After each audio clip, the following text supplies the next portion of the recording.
तो आपका द्विघात समीकरण दिया हुआ है, क्या दिया हुआ है, √2x² + 7x + 5√2 = 0। आया समझ में? इसको आपको मूल निकालना है किस विधि द्वारा? फैक्टराइजेशन यानी गुणनखंड विधि द्वारा। किस विधि द्वारा? गुणनखंड विधि से। यानी गुणनखंड विधि बोले तो फैक्टर मेथड। कौन सा मेथड? Factor method. ठीक है। तो आपको आप पिछले क्लास में भी पढ़ चुके हैं कि इस तरह का जो है गुणनखंड हम कैसे करते हैं, फैक्टर हम कैसे करते हैं। तो इसका रूल क्या होता है कि आपका जो x² का कोफिशिएंट है और जो अचर पद है ना, यानी कांस्टेंट टर्म है, इन सबका पहले मल्टीपल कर लेते हैं। तो मल्टीपल कीजिएगा तो ये √2 है और ये 5√2 है, तो मल्टीप्लाई कीजिएगा तो √2 मिल गया, क्या बनेगा 2 और 5 क्या मिलेगा 2, कितना बन गया 10 बन गया। तो फर्स्ट इंटू लास्ट क्या हो गया 10 हो गया। अब इसी 10 को इस हिसाब से हमको ऐड करना है, मतलब इसको ब्रेक करना है 2 पार्ट्स में है? ब्रेक करना है ताकि ऐड करने पर 7 आ जाए और मल्टीप्लाई करने पर 5/2। तो ये कैसा होगा? तो 10 का फैक्टर निकाल लीजिएगा ना, तो देखिए 2 और 5 हो गया, यानी 2 और 5 के टर्म में टूट गया। 2 और 5 को ऐड कीजिएगा तो 7 और 2 और 5 को मल्टीप्लाई कीजिएगा तो 10। तो इसको हम इस हिसाब से अगले स्टेप में लिखेंगे। 2x + 5 है प्लस 5√2 = 0। अब हम कॉमन लेने का प्रयास करेंगे। जरा यहाँ गौर से देखिए, है ना, इसमें x का पावर कितना है 2 है, यहाँ x का पावर कितना है 1 है। तो मिनिमम पावर जो होता है उसको हम कॉमन कर लेते हैं। तो मिनिमम पावर क्या है यहाँ पे x है ना, तो x हम कॉमन कर लेंगे यदि, तो अंदर कितना बचेगा √x + 2 बचेगा है? अब इन दोनों में जरा गौर से देखिए, मिनिमम पावर वाला ये x का पावर कितना है 1 है, इसमें तो है ही नहीं है, लेकिन कॉमन क्या दिख रहा है आपको 5। लेकिन ये भी हमको ध्यान में रखना है, कॉमन करते वक्त हमको ये ध्यान में रखना है कि जो यहाँ आपका टर्म आया है ना, वही टर्म यहाँ भी आना चाहिए। तो यदि हम यहाँ गौर से देखें तो कितना मिलेगा, यहाँ जरा गौर से देखिए, उल्टा हो गया है, 5x इधर होगा और 2x इधर होगा। नहीं ऐसे कोई दिक्कत नहीं है, देखिए हो जाएगा। आगे देखिए ये 5 है ना, तो यहाँ x प्लस कितना बन जाएगा आपका √2 बन जाएगा, इक्वल टू कितना हो गया 0, है ना। इसमें और इसमें अब यहाँ जरा गौर से देखिए, इसमें से हम यदि हम √2 निकाल लें, जरा गौर से देखिए √2 निकाल लें तो यहाँ कितना बचेगा x बचेगा और यहाँ 2 है ना, तो इसमें आप देखिएगा 2 को हम कितना लिख सकते हैं √2 × √2 लिख सकते हैं। तो इसमें भी √2 आपका शामिल है, तो √2 निकल गया तो यहाँ क्या बच गया √2 बच गया। अब देखिए हो गया कि नहीं हो गया, x √2 हो गया है, इक्वल टू क्या बन गया 0। अब यहाँ से आप देखिए ध्यान से x + √2 x + √2 इसमें कॉमन है ना, तो ये बाहर निकला तो अंदर कितना बचा x √2 बचा, अब प्लस क्या बच गया 5 = 0 है समझ में। और आपको मूल निकालना है, तो मूल का कहने का मतलब 2 फैक्टर में टूटा हुआ है ना, तो दोनों फैक्टर को हमको 0 के बराबर कर देना है।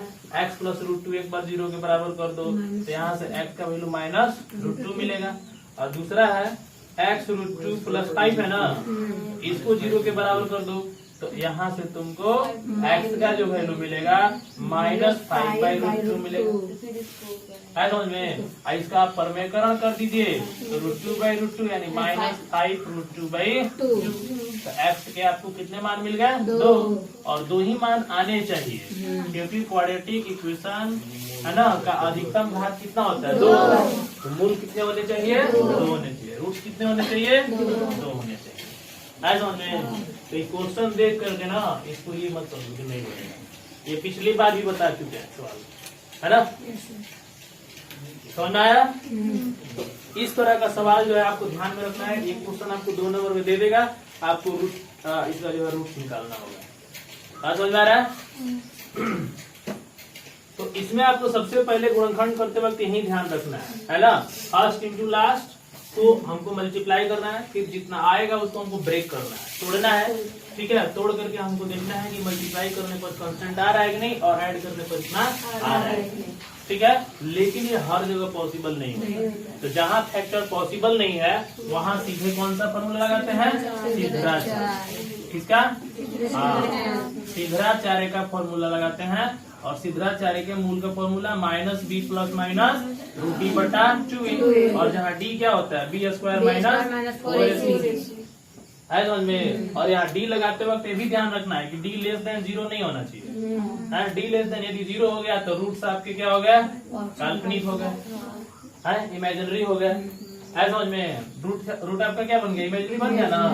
हाँ, d यदि इक्वल टू 0 हो गया तो आपका रूट समान बन जाएगा, इक्वल बन जाएगा, है ना, और रियल बनेगा इसमें।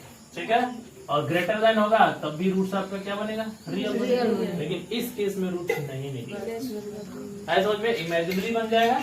तो इसको जो है इसका फॉर्मूला लगाते हुए इस बात का ध्यान रखना पड़ता है। यहाँ तक बात समझ में आई? तो द्विघात समीकरण का जो कॉन्सेप्ट है जो आपको बताया गया है उसको आपको दिमाग में रखना है ना, क्योंकि इससे क्वेश्चन एकदम बनना ही बनना है। अच्छा, कोई लिखा होगा मांग लेना। बोलो बोलो जी, 4 नंबर क्वेश्चन। 2x स्क्वायर हाँ minus x 2x square minus LCM लेके सीधा करने का मतलब क्या हुआ? गौर से देखो, यहाँ इसके नीचे कुछ नहीं है तो क्या 1 है। एलसीएम कितना बना? 8। 16 स्क्वायर बन गया माइनस 8x बन गया प्लस 1 इक्वल टू 0। अब देखो यहाँ से क्रॉस मल्टीप्लिकेशन होगा। 16x square minus 8x plus 1 equal to 0। अब यहाँ से फैक्टर हो जाएगा सर, +1 इक्वल टू 0 की 8 प्लस 1 इक्वल टू 0। अब इसका फैक्टर हो जाएगा। अब यहाँ से आपको फैक्टर कर देना है। ठीक है, और ये आपका काम है, आपको करना है।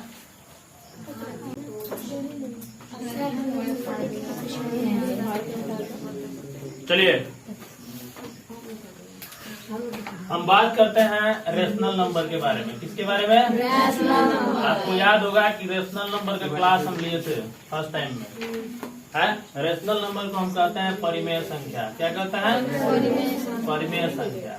परिमेय संख्या क्या कहता है कि वैसी संख्याएं जो p बटा q के रूप में लिखी जाती है जहाँ q नॉट इक्वल टू 0। है समझ में। p और q इंटीजर्स होते हैं। इंटीजर्स को क्या बोलते हैं? पूर्णांक होते हैं।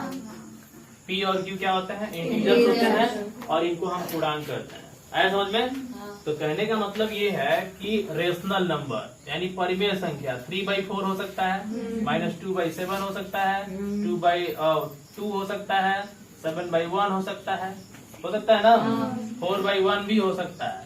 ठीक है, यानी इसका कहने का मतलब ये हुआ कि जितने पूर्णांक होते हैं यानी इंटीजर्स होते हैं, जितने पूर्णांक होते हैं सब के सब परिमेय संख्या होता है।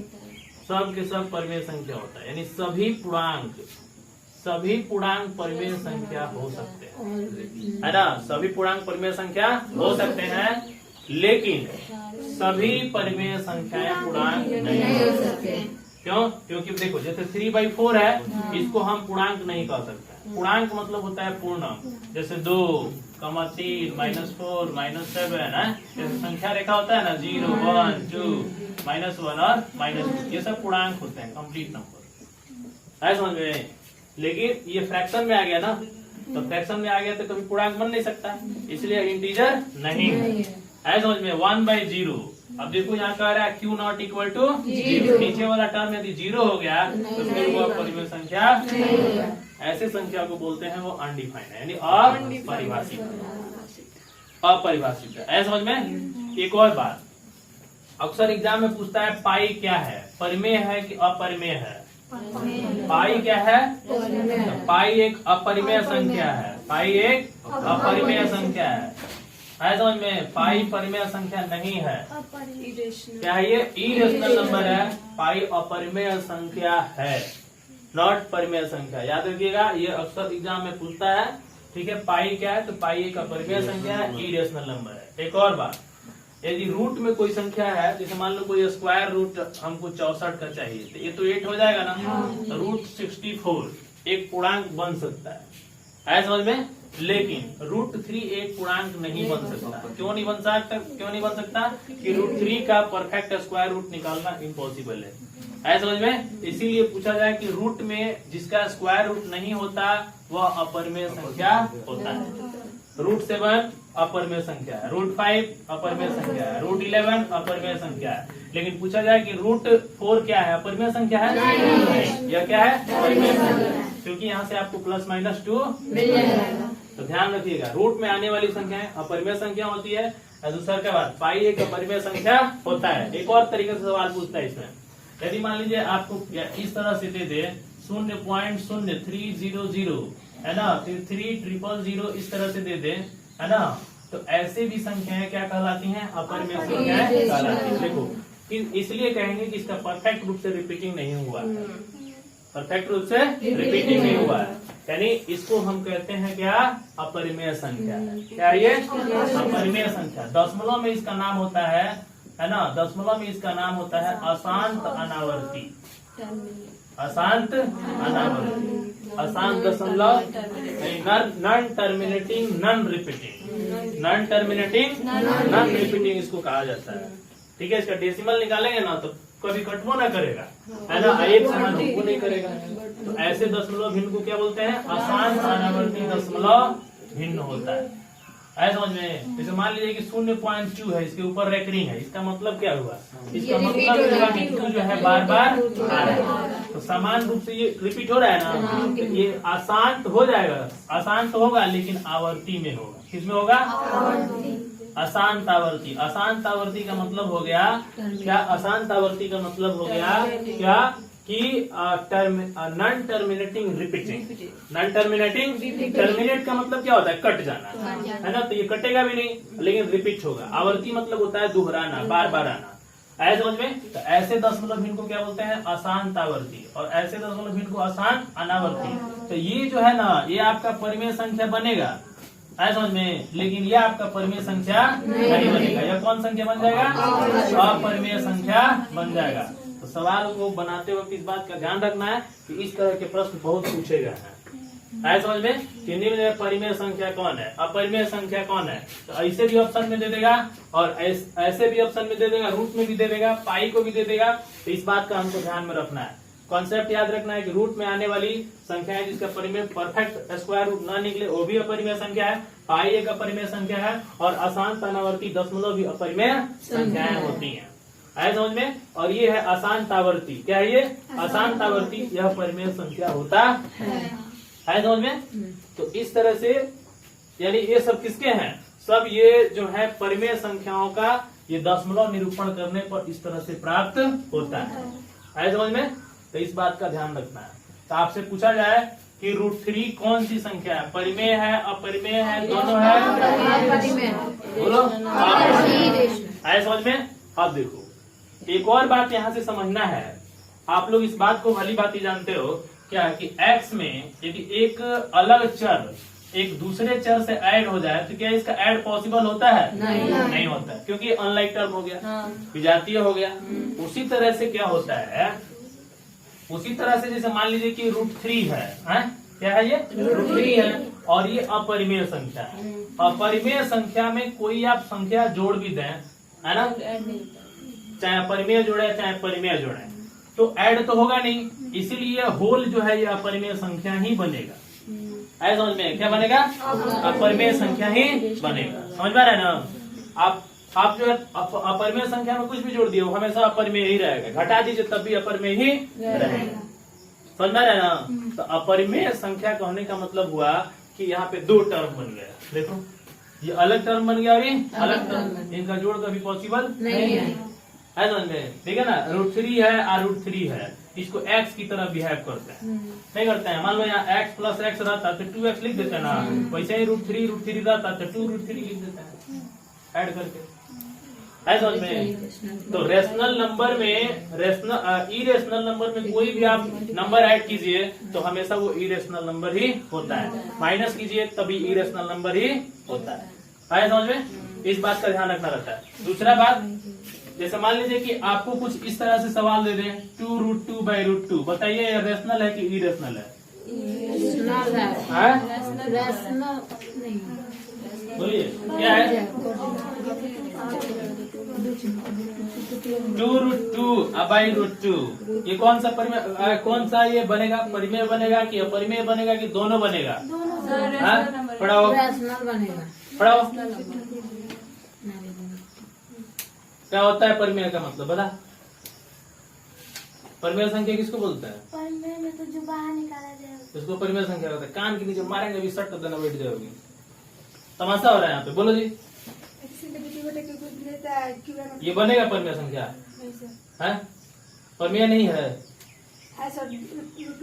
हाँ √2 कट गया, क्या बचा? 2 बैठो। ऐसा समझ में? तो इस तरह से हम परिमेय संख्या और क्या करते हैं? छटनी कर देते हैं।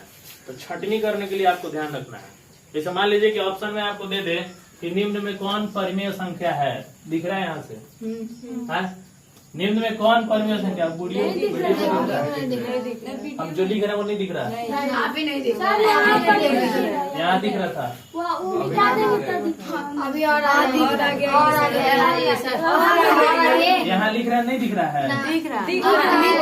आप नहीं दिख रहा है। हाँ तो हमसे क्या मतलब है? काम से उधर का नहीं दिख रहा है। लेकिन अब उधर चले गए तो उधर नहीं दिखेगा। अच्छा, इधर से इधर दिखेगा।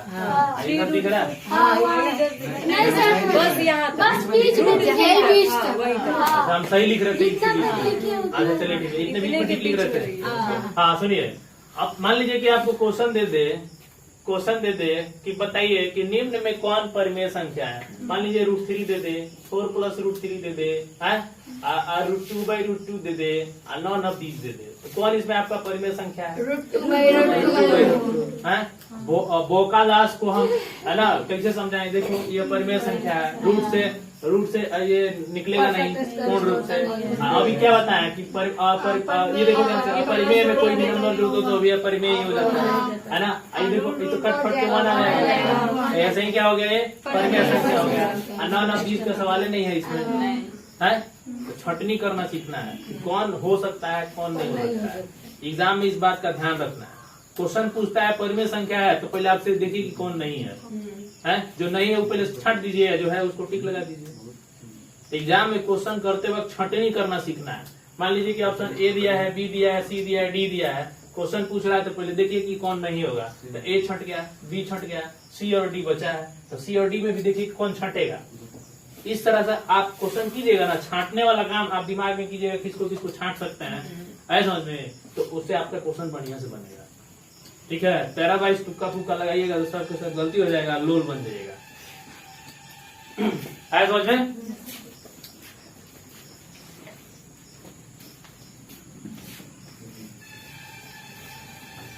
ये जो कॉन्सेप्ट है इस बात का आपको ध्यान रखना है।